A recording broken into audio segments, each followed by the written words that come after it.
नमस्कार साथीहरू, आज हामी कसरी मेडिकल बुक गर्न सक्छौं TMMC बाट क्यानाडाको लागि त्यो चाहिँ म देखाउन गइरहेको छु है। सबैभन्दा सुरुमा आफ्नो वेब ब्राउजरमा जाने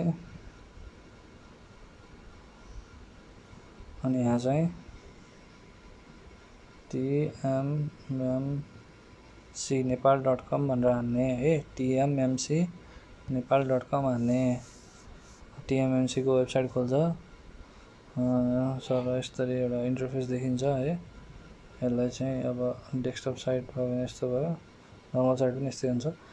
अनि बुक एन्ड अपॉइन्टमेन्टमा जाने, त्यसपछि कुन देशको लागि हो है। अब बेल्जियमको लागि पनि मिल्छ, यसमा क्यानाडाको लागि पनि मिल्छ, इजरायलको लागि पनि मिल्छ, न्युजिल्यान्डको लागि, पपुवा न्यू गिनियाको लागि र अस्ट्रेलियाको लागि मिल्छ। अब हामीलाई चाहिँ क्यानाडाको बुक गर्नु छ है।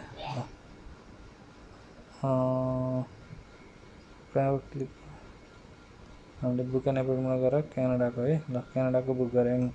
अब यहाँ चाहिँ के छ अहिले सिस्टम भन्दाखेरि 15 दिनभन्दा अगाडिको चाहिँ 15 दिनभन्दा पछाडिको बुक गर्न मिल्दैन। यो 15 दिन यो selected date is too early to register, appointment can be register within 15 days from today.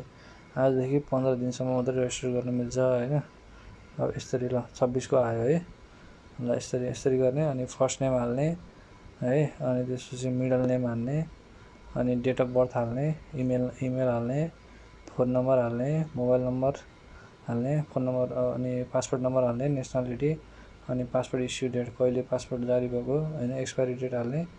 अनि त्यसपछि यो केही भर्नु पर्दैन, IMA CUI भनेर केही भर्नु पर्दैन। भिजा टाइपमा चाहिँ तपाईको स्टुडेन्ट भनेर भर्ने, स्टुडेन्ट हो भने स्टुडेन्ट भर्ने, अनि भिजिटर भने भिजिटर, वर्कर भने वर्कर है, अनि स्टुडेन्ट भनेर भर्ने। अनि भरेपछि यहाँ चाहिँ जाने बुक नाउमा जाने है। बुक नाउमा गएपछि के हुन्छ, बुक हुन्छ। आफ्नो सबै डिटेल, आफ्नो इमेल चाहिँ आफ्नो करेक्ट भर्नु होला हैन। अनि त्यहाँको बुक नाउमा गएपछि बुक हुन्छ।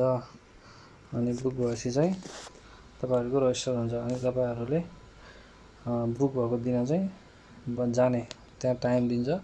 बुक भएको दिन जाने बिहानै 9:30 बजे, 9 बजे भित्रमा त्यहाँ पुग्यो भने चाँडै आउँछ पालो। अनि टोकन दिन्छ, हो त्यो टोकन लिने। अनि त्यही दिन हुन्छ हजुरको 2 घण्टा कुर्न टाइम बढी लाग्छ, तर धेरै टाइम चाहिँ त्यहाँ कुरेको लाग्छ। नत्र भित्र 1 घण्टा म्याक्सिमममा सकिन्छ सबै तपाईको मेडिकल है। तपाईले अपफ्रन्ट मेडिकल पनि गर्न सक्नुहुन्छ अथवा मेडिकल रिक्वेस्ट आएपछि पनि गर्न सक्नुहुन्छ। अनि मेडिकलको फी चाहिँ 8,350 रुपैयाँ लाग्छ स्टुडेन्टको लागि है। क्यानाडाको लागि 8,350 रुपैयाँ लाग्छ। Thank you so much.